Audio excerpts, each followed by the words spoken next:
তো কি দেখাবো জানেন, এই যে দেখেন এখানে একটা এই হচ্ছে রোদের উপর camera. Hey guys, welcome to my blog. তো সকালের একটা ব্লগে ওয়েলকাম করতেছি। তো এখন পিওর সকাল, শীতের সকালে রোদ উঠলে অনেক বেশি ভালো লাগে। তো দেখো রোদ উঠছে তেমন ভাবে, এবং আমি এখান থেকে ভিডিও শুট করলাম। তো ওই যে ওখানে রান্না বান্না করা হচ্ছে, এন্ড আমি এখানে দাঁড়িয়ে কথা বলতেছি। তো এখন হচ্ছে সকালের খাবার খাবো। তো তার আগে আসলে একটু রোদে গিয়ে দেখি কেমন লাগে। ওয়াও, পুরো যাচ্ছে দেখেন, এই হচ্ছে রোদের উপর ক্যামেরা। এন্ড এখানে হচ্ছে বসার জন্য টুল রাখা হয়েছে, বাট এই টুলটা এখানে না রেখে যদি এটাকে আমরা রোদে রাখতাম, ওই যে এখানে যদি রাখা হতো, যে এটাকে ওই রোদে রাখলে কিন্তু এখানে বসলে তাহলে কিন্তু ভালোই দেখা যেত। প্যান্টটাকে এখান থেকে সরাতে হবে, কারণ এখানে রোদ আসতেছে না। ঠিক আছে, এই দেখিয়ে ভিউয়ার্স আপনাদেরকে একটা বিষয় দেখাবো, দাঁড়ান।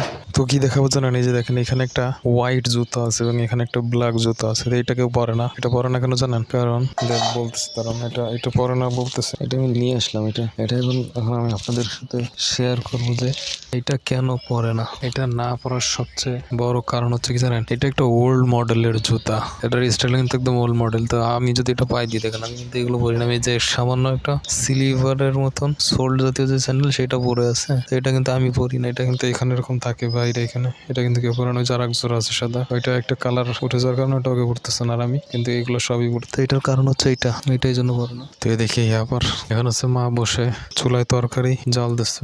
কি করতেছে দেখেন, এই যে সকালের খাবার তৈরি করতে। ওই যে ওখানে তরকারি, শীতের সময় তরকারি গরম করতেছে, যে ভাত বাঁচতেছে, এবং এখানে হচ্ছে একটু আলুর মশলা, আর ওইখানে টাকি মাছের ঝোল, কুমড়ো দিয়ে না লাউ দিয়ে জন্য। তো এটা গরম করে দাও, শাক। তো গাইস এখন হচ্ছে খাবো। তো এই যে হচ্ছে খাবার, এইখানে হচ্ছে আলুর মশলা, ডাউল এন্ড ভাজা ভাত। তো মানে হিন্দিতে চলে আসে। তো এখন হচ্ছে খাবো, তারপরে মিলবো নেক্সট ভিডিওর জন্য। তো খাওয়া দাওয়া করে নিই আগে। তো গাইস এখন হচ্ছে খাওয়া দাওয়া করবো। তো সকালের খাওয়া দাওয়া করে নিই।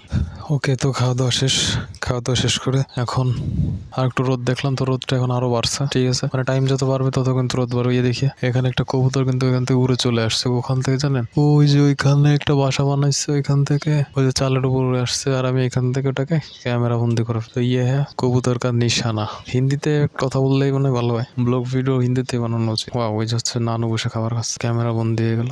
এটা আসলে কেটে দিব, এটা শিওর, এটা কেটে দেবো। ক্যামেরা আসলে যা যা বন্দি হয়েছে সবকিছু কেটে দেবো। ওয়াও, এই দেখেন সবচেয়ে বেস্ট একটা পাখি কিন্তু আমাদের সামনে এখানে চলে আসছে। এটা হচ্ছে চড়াই পাখি। দেখতেছেন যে চড়াই পাখি, চড়াই পাখি চলে আসছে যে। এন্ড এখানে বসে আমি কিন্তু ওটাকে শুট করলাম। তো সকালে কিন্তু মোটামুটি খাওয়া দাওয়া করলাম। তো ব্লগে এখন আজকে বাসায় কেউ নেই। বাসায় হচ্ছে মা আছে আর নানু আছে, আর সব জায়গা ফাঁকা। দেখেন এখানে সবকিছুই ফাঁকা, কেউ নেই আজকে বাসায়। ওকে, তো এখানে এই সময় সমাপ্ত করতেছি ব্লগ। এখন করবো এডিটিং। এই যে এডিটিং এর জন্য প্রস্তুত হচ্ছে পিসি। ধন্যবাদ সবাইকে। কি পরিমাণে এখানে ময়লা পড়ছে দেখেন, এখানে পরিষ্কার করতে হবে একদিন। এই যে এখানে ধারে নিলে দেখা যায় কি পরিমাণে ময়লা, এটা একদিন পরিষ্কার করতে হবে। ড্রেসিং টেবিল, ওকে।